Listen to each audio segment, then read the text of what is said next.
You've had an excellent week. 5 winning trades in a row. You're executing your strategy flawlessly. Your analysis is sharp. Your timing is precise. You feel competent, capable, in control.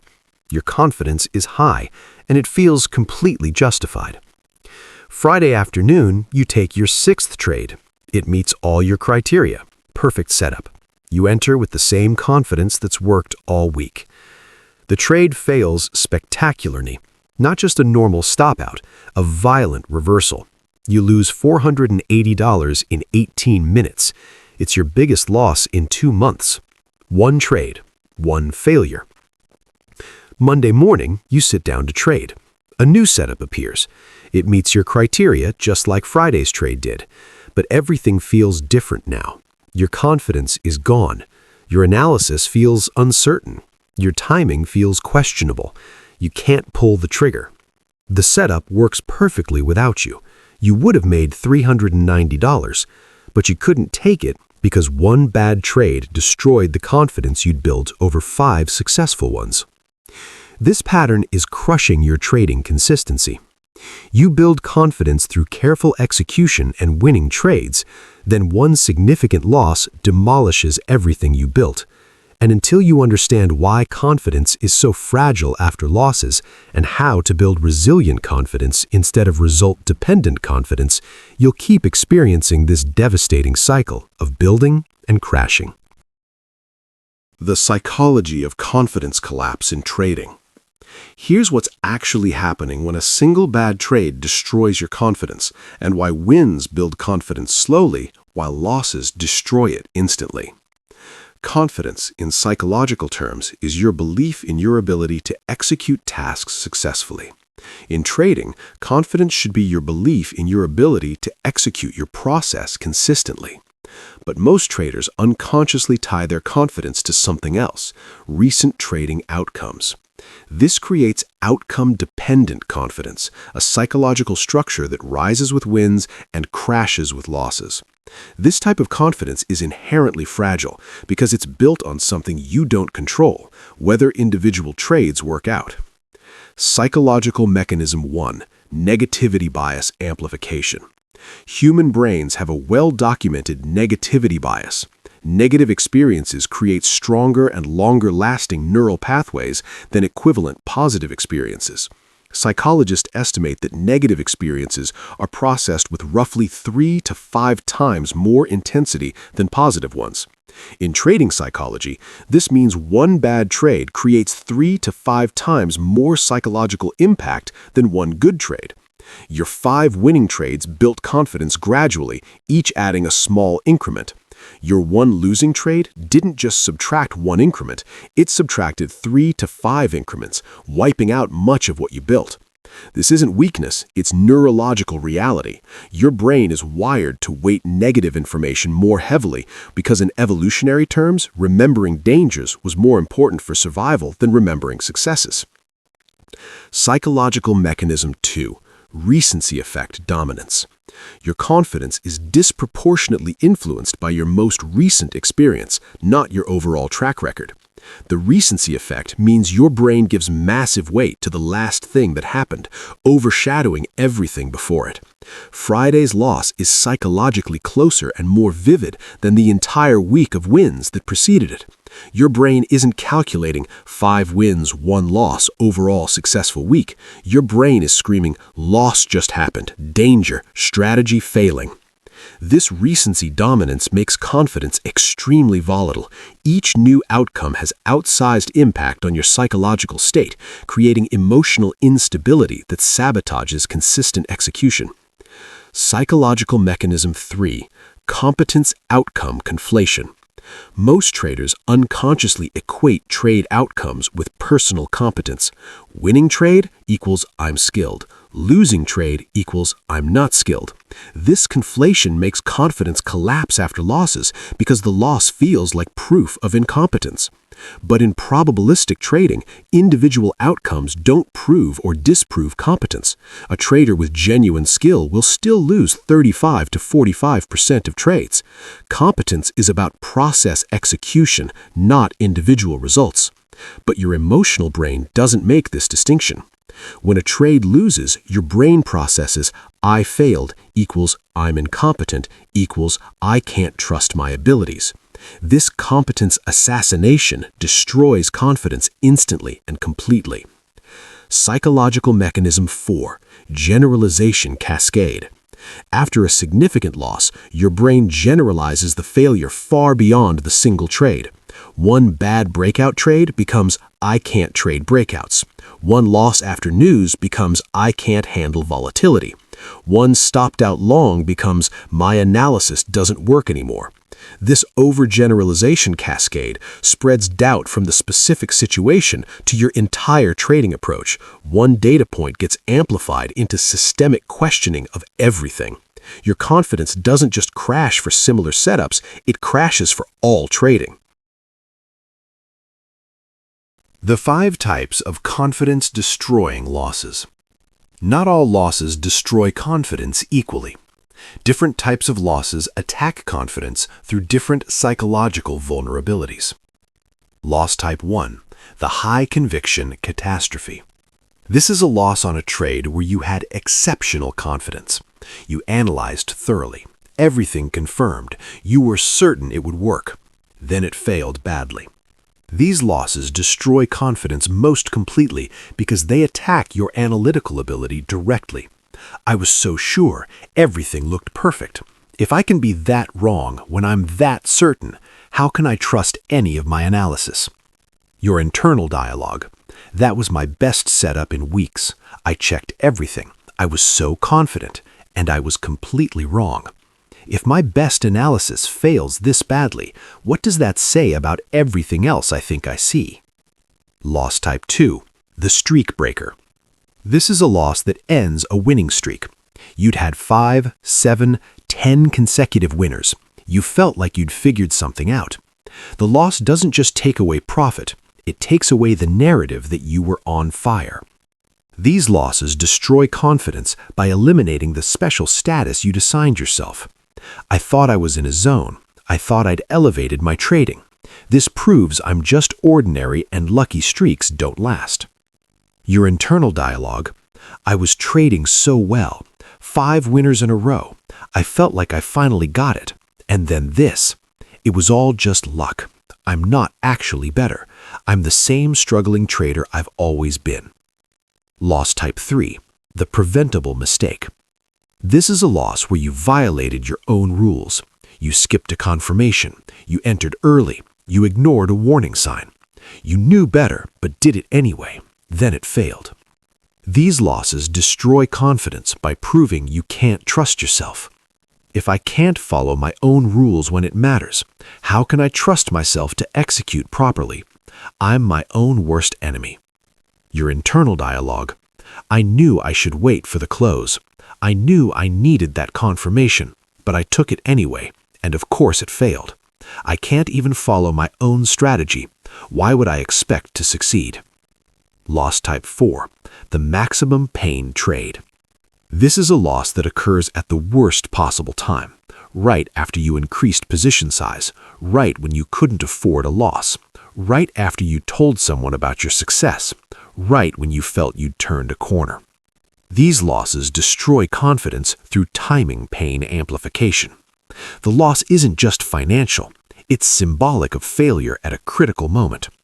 Of course, this happened right when I least needed it. I can't succeed when it matters. Your internal dialogue. I finally increased my position size to trade properly. First trade at the new size, and I lose double what I normally lose. This is why I can't succeed. Every time I try to step up, I get knocked down. Loss type 5, the market humiliation. This is a loss where the market seems to specifically target your stop, then immediately reverses to your target without you. It feels personal, like the market intentionally hunted your position. These losses destroy confidence by making trading feel adversarial and unwinnable. The market is out to get me. I place my stop, it gets hit, then it reverses to target. They can see where stops are. They hunt retail traders. I can't compete against this manipulation. The game is rigged. Meet Yale, the trader on the confidence roller coaster. Yale had been trading for 6 years when he finally tracked the devastating pattern of his confidence crashes. He was skilled, he had a proven strategy, but his performance was wildly inconsistent, oscillating between periods of excellent trading and periods of complete paralysis. Yale decided to track his confidence alongside his trading results. Each day, he rated his confidence from 1 to 10 before trading. Then he tracked his execution quality and results. Over 6 months, a disturbing pattern emerged. Confidence levels versus trading performance. Confidence 7 to 10, win rate 67%, excellent execution, followed plan consistently. Confidence 4 to 6, win rate 49%, mediocre execution, frequent hesitation. Confidence 1 to 3, win rate 28%, terrible execution, skipped good setups. But here's what shocked Yale. His confidence level was entirely determined by his most recent loss, not his overall track record or skill level. After winning trades, confidence increased by average 0.8 points per win, required 4 to 5 consecutive wins to move from confidence level 5 to level 8. After losing trades, confidence decreased by average 2.4 points per loss. A single significant loss could drop confidence from level 9 to level 4. Yale's confidence was asymmetric, slow to build, fast to destroy. One bad trade was undoing 4 to 5 good trades worth of confidence building. This asymmetry was destroying his consistency. Even more disturbing, Yale's confidence-driven behavior created a self-reinforcing negative cycle. After confidence crashes, he would skip valid setups, missing opportunities that would rebuild confidence, enter trades with hesitation, poor execution leading to worse results, exit winners early, smaller profits failing to rebuild confidence meaningfully, and hold losers too long, desperate to avoid another confidence-destroying loss. His low confidence was creating the poor results that justified his low confidence. Inside Yale's mind, the confidence crash sequence. Yale documented his internal dialogue during a typical confidence collapse to understand the exact psychological process. Thursday, peak confidence. Yale had completed 4 excellent trades over 2 days, all executed perfectly, all profitable. His confidence was at level 9. He felt sharp, capable, in complete control. His internal dialogue, "This is it. I've finally put it all together. My analysis is on point. My execution is clean. My timing is perfect. I can see the market clearly. I'm trading at a level I've never reached before. This feels different than before. This feels sustainable." Yale approached his 5th trade with supreme confidence. It was a breakout setup. Perfect entry at $47.30. Stop at $46.85. Target at $49.10. This is going to work. I can feel it. Everything about this setup is right. This is what confident, successful trading feels like. The loss. Instant collapse. The breakout failed within 8 minutes. Price reversed sharply, hit Yale's stop at $46.85, then continued plummeting to $46.20 before stabilizing. Yale lost $225. It wasn't even his largest loss ever, but psychologically it was devastating because it crashed him from peak confidence. His immediate internal dialogue, "What? How? That looked so perfect. Everything was there. How did I miss it? How did I get that so wrong?"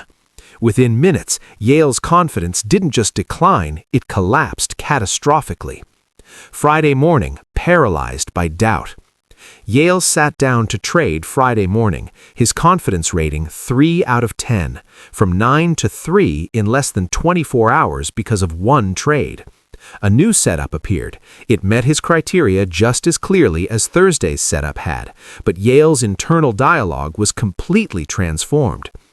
This looks similar to yesterday's trade. What if I'm wrong again? Yesterday's setup looked perfect too, and it failed. Maybe I'm not seeing what I think I'm seeing. Maybe my analysis is flawed. I was so confident yesterday and got crushed. How can I trust my confidence now?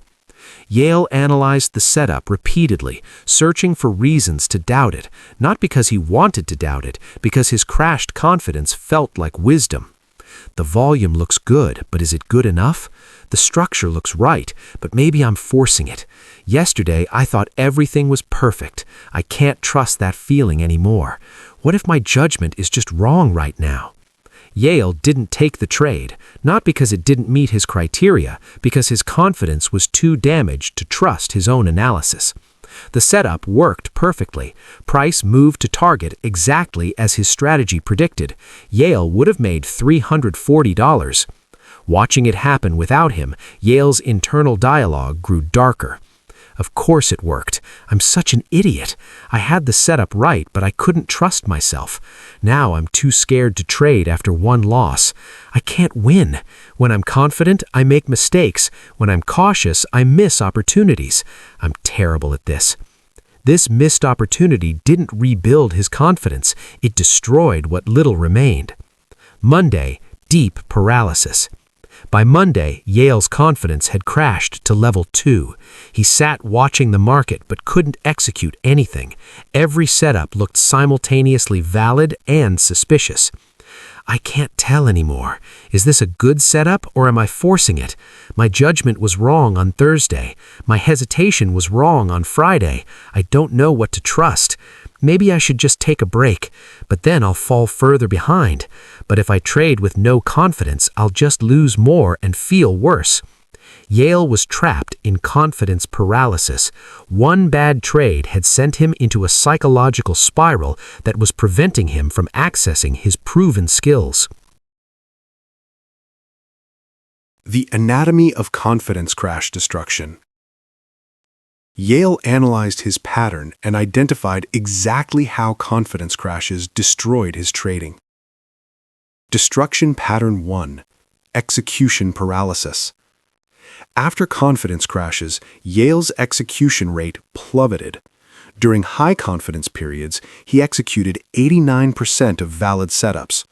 During low confidence periods, he executed only 31% of valid setups. This execution paralysis meant he was removing himself from the market during confidence crashes, preventing the winning trades that could rebuild his confidence. He was trapped. Low confidence prevented trading. Not trading prevented confidence recovery. Destruction Pattern 2. Self-fulfilling performance decline. Yale's crashed confidence created expectation of failure, which led to poor execution, which created actual failure, which confirmed the expectation and further crashed confidence. During low confidence periods, when Yale did trade, he entered with hesitation, poor timing, worse entries, exited winners too early, fear-driven management, held losers too long, desperate to avoid another loss, and violated his plan frequently, lack of trust in process. This degraded performance confirmed his crashed confidence was justified, making recovery even harder. Destruction Pattern 3. Opportunity Cost Accumulation. During confidence crash periods averaging 2 to 3 weeks, Yale missed approximately 12 to 18 valid setups. Based on his strategy's expectancy, these missed trades represented approximately $3,200 to $4,800 in foregone profit per crash episode. Over a year with approximately 6 major confidence crashes, Yale's opportunity cost exceeded $22,000. His confidence crashes weren't just psychological problems, they were directly costing him tens of thousands of dollars. Destruction Pattern 4. Strategy Abandonment Temptation. During severe confidence crashes, Yale would question his entire approach. Maybe this strategy doesn't work anymore. Maybe I need a different method. Maybe I need to completely rethink my trading. This strategic doubt prevented Yale from accumulating sufficient experience with any single approach. He would crash, doubt the strategy, research alternatives, partially implement something new, crash again, and restart the cycle. Destruction pattern 5. Identity damage accumulation. Each confidence crash reinforced negative beliefs about Yale's trading identity. I'm not consistent. I can't handle losses. I'm too emotional. I don't have what it takes. This identity damage accumulated across multiple crashes, creating deep-seated beliefs that made each subsequent crash easier to trigger and harder to recover from. Yale's transformation, building anti-fragile confidence. Everything changed when Yale stopped building confidence on outcomes and started building confidence on process execution and adversity response. System 1. Process-based confidence tracking. Yale completely changed how he measured confidence. Instead of confidence in winning or being right, he created confidence in executing my process regardless of outcomes. His new daily confidence rating answered, "How confident am I that I can follow my trading plan today, regardless of results?" This shifted confidence from outcome-dependent to process-dependent. Losses couldn't crash process confidence because taking planned losses was part of proper execution. His confidence became, "I trust my ability to execute my plan," not, "I trust that my trades will win." System 2. Loss Integration Protocol. After every loss, Yale implemented a mandatory integration protocol within 2 hours. 1. Loss classification. Was this loss part of my expected distribution? If yes, normal, no confidence impact warranted. 2. Execution quality. Did I follow my process properly? If yes, competence confirmed, regardless of outcome. 3. Learning extraction. What can I learn about market behavior, not about my ability? 4. Confidence statement. This loss is one data point in a probabilistic system. My ability to take this loss according to plan demonstrates competence and should increase confidence. This protocol reframed losses from confidence destroyers to confidence builders when properly managed. System 3. Confidence anchoring to skill evidence. Yale created a skill evidence journal separate from his trading journal. This documented evidence of actual trading skill independent of outcomes. Proper analysis completion, criteria adherence, disciplined entry execution, stop placement precision, trade management following plan, emotional regulation during volatility, continuous learning implementation. After losses, Yale reviewed this skill evidence to anchor his confidence to actual abilities, not recent results. I demonstrated these skills today. One loss doesn't erase these competencies. System 4. Asymmetry correction. To counteract natural negativity bias, Yale implemented forced positive reinforcement. After each winning trade, he spent 5 minutes explicitly acknowledging the execution quality that produced it. This deliberate positive amplification balanced the automatic negative amplification his brain applied to losses. He artificially created symmetry. Wins build confidence through explicit attention. Losses receive contextual framing that prevents disproportionate confidence damage. System 5.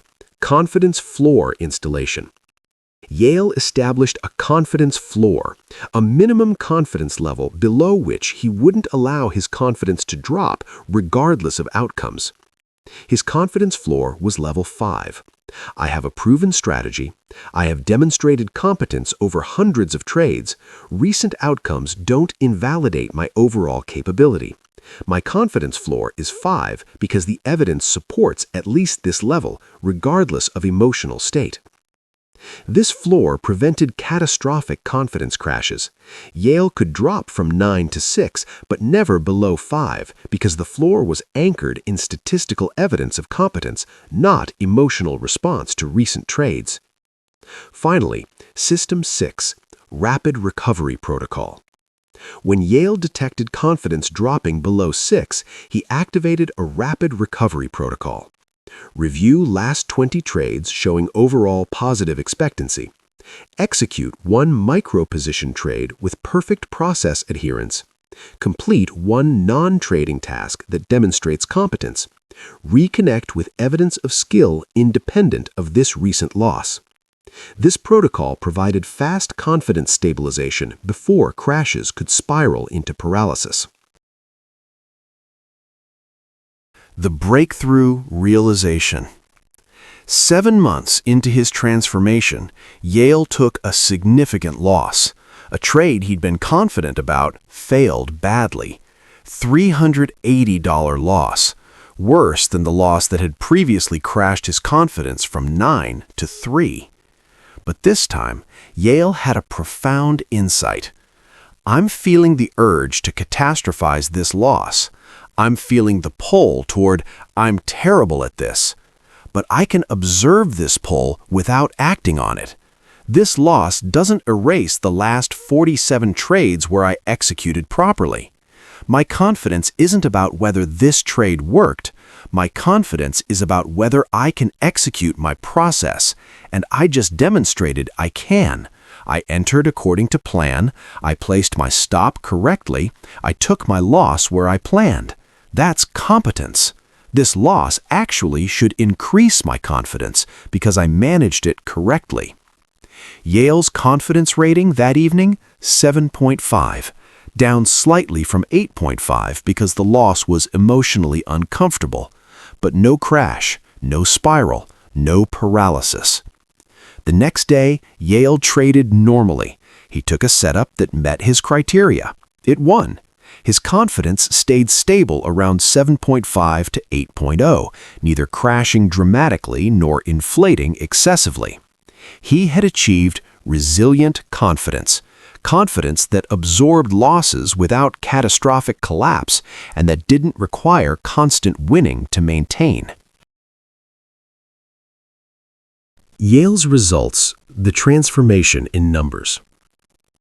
The changes in Yale's results after building process-based confidence were remarkable. Before resilient confidence systems, average confidence 5.8, highly volatile, ranging 2 to 10. Trade crashes per year, approximately 6 major episodes. Execution rate during crashes, 31% during crashes. Opportunity cost from crashes, $22,000 annually. Performance consistency, extremely volatile month to month. After resilient confidence systems, average confidence 7.3, stable, ranging 6 to 9. Confidence crashes per year, 0 major episodes. Execution rate maintained 87% regardless of recent outcomes. Opportunity cost from crashes, 0. Performance consistency, predictable, steady growth. Annual return improved from 12% to 31%. Same markets, same core strategy. The only difference was that Yale built confidence on process execution rather than trade outcomes, making his confidence resilient to the inevitable losses that all traders experience. How to recover from confidence crashes. Your action plan. If you recognize this pattern in your trading, here is your systematic approach. Step 1. Track your confidence explicitly. For the next 30 trading days, rate your confidence daily from 1 to 10. Track what events increase or decrease it. Identify your confidence triggers. You cannot fix patterns you haven't made visible. Step 2. Identify your confidence formula. What is your confidence actually measuring? Ability to win trades or ability to execute process? If confidence rises only with wins and crashes with losses, you have outcome-dependent confidence. This must change. Step 3. Redefine confidence as process trust. Write new definition. Confidence is my trust in my ability to execute my trading plan consistently, regardless of individual trade outcomes. Post this prominently. This is your new confidence anchor. Step 4. Implement post-loss integration. After every loss, complete written protocol. Is this loss within expected distribution? Did I execute properly? What did I learn? Confidence statement affirming competence was demonstrated through proper loss management. Step 5. Create skill evidence journal. Build separate documentation of trading skills independent of outcomes. Analysis quality, discipline, risk management, emotional control, learning application. Review after losses to anchor confidence in actual competencies. Step 6. Install confidence floor. Based on your overall trading record, establish a minimum confidence level below which you won't drop. Anchor this floor in statistical evidence. I have 200 trades proving competence. Recent outcomes don't invalidate this evidence. Step 7. Build asymmetry correction. After wins, deliberately spend 5 minutes acknowledging execution quality. After losses, complete integration protocol that contextualizes the loss. Balance natural negativity bias with intentional positive reinforcement. Step 8. Create recovery protocol. When confidence drops, activate, review recent positive expectancy evidence, execute one micro-position trade with perfect process, complete one non-trading competence demonstration, reconnect with skill evidence. The fundamental truth about confidence in trading. Here's what Yale ultimately learned. Outcome-dependent confidence is inherently fragile and will always crash after losses because losses are statistically guaranteed in trading. You cannot build lasting confidence on something that will inevitably fail 35 to 45% of the time. Resilient confidence comes from process trust, not outcome certainty. When your confidence is anchored in your ability to execute your plan consistently, losses don't destroy confidence because proper loss management is evidence of competence, not evidence of failure. The paradox is that the confidence that feels best, supreme certainty that trades will win, is the most fragile and destructive. The confidence that feels more modest, trust in process regardless of outcomes, is actually more powerful and sustainable. Stop building confidence on wins. Start building confidence on execution quality. Stop letting losses crash your confidence. Start viewing properly managed losses as proof of competence. Stop trying to never feel doubt after losses. Start building confidence structures that absorb losses without collapsing. Your confidence shouldn't depend on your last trade. It should depend on your demonstrated ability to execute your strategy over hundreds of trades. One bad trade doesn't erase that ability. It's just one data point in your ongoing probability distribution. Build confidence that can withstand losses, because losses are coming, whether you like it or not. That's the only confidence that survives in trading.